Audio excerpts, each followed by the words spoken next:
नमस्कार, मी निखिल डवरे आणि आपण पाहत आहात लाईव्ह मराठी। आज आपण आलो आहोत चंदगड विधानसभा मतदारसंघामध्ये।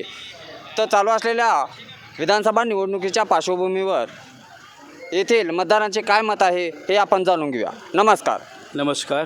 प्रथमतः आम्हाला आपल्या चॅनलमध्ये बोलण्याची संधी दिलीत त्याबद्दल आम्ही आपल्या चॅनलचे पूर्णतः आभारी आहे। आणि आम्ही आज माझं गाव मूळगाव नरेवाडी, माझी सासरवाडी सत्तेवाडी, शिवाभाऊंच्या घरापासून आम्ही 4 ते 5 किलोमीटरच्या अंतरावर आहे। आणि आमची ओळख कशी झाली, शिवाभाऊंची लॉकडाऊनमध्ये शिवाभाऊंच्याने आमची ओळख झाली।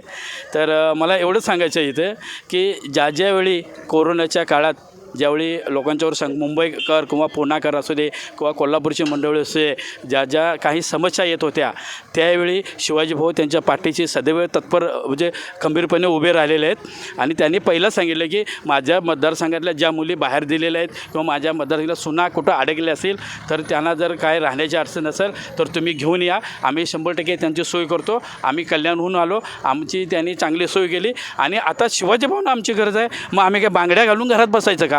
नाही, कदापि हे शक्य नाही। म्हणून आम्ही 15 दिवस सुट्टी काढून आम्ही शिवाजीभाऊंच्या पाठीशी खंबीरपणे प्रचार करायला आणि त्यांना साथ द्यायला आलेलो आहे। आतापर्यंत आमच्या मतदारसंघामध्ये काय हे गटर पाणी लाईन या काय विकास आहे का? मला सांगा।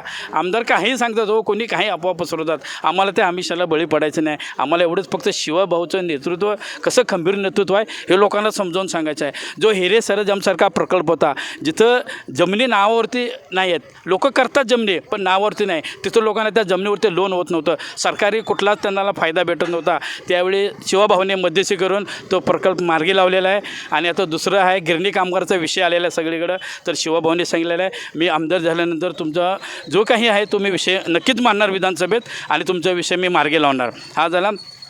तिसरा विषय मला असं सांगायचं आहे, आमच्या मतदारसंघामध्ये आत्तापर्यंत कोणीच महारोजगार मेळावा कोणीच भरवलेला नव्हता।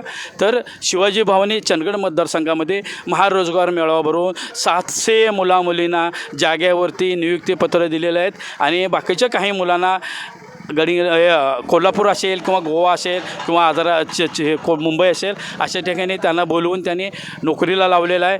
तर आणि दुसरा गोष्ट म्हणजे जय जवान जय किसान हा प्रकल्प आमच्या तालुक्यामध्ये किंवा कोल्हापूर जिल्ह्यामध्ये आतापर्यंत कुठल्याच आमदार किंवा खासदारांनी तो केलेला नाही आहे। तो शिवाजीभाऊंनी करून दाखवलेला आहे। तिथं सैनिक दलाचा त्यांनी सन्मान केलेला आहे, शेतकऱ्याचा सन्मान केलेला आहे। आणि दुसरी गोष्ट म्हणजे काजू बोर्डाचा मोठा विषय चंदगड तालुक्यामध्ये होता, त्याला निधी आणून तो विषयसुद्धा शिवाजीभाऊंनी तिथं संपवलेला आहे। महाराष्ट्र निर्माण सेनेचे नागेश चौगुले साहेब यांनी मनसेने शिवाजीभाऊंना पाठिंबा दिला, त्यावेळी त्यांनी सांगितलं शिवाजीभाऊ तुम्ही रामासारखे उभे राहा, आम्ही हनुमंतासारखे पाठीशी आहोत। तर मी तर एक पाऊल पुढे जाऊन सांगेन, आम्ही तर अंगदसारखे तुमच्या पाठीशी आहोत शिवाजीभाऊ, तुम्ही काळजी करू नका। येणाऱ्या मतदारसंघात हा विजय 100% तुमचाच आहे आणि तुमचाच आहे।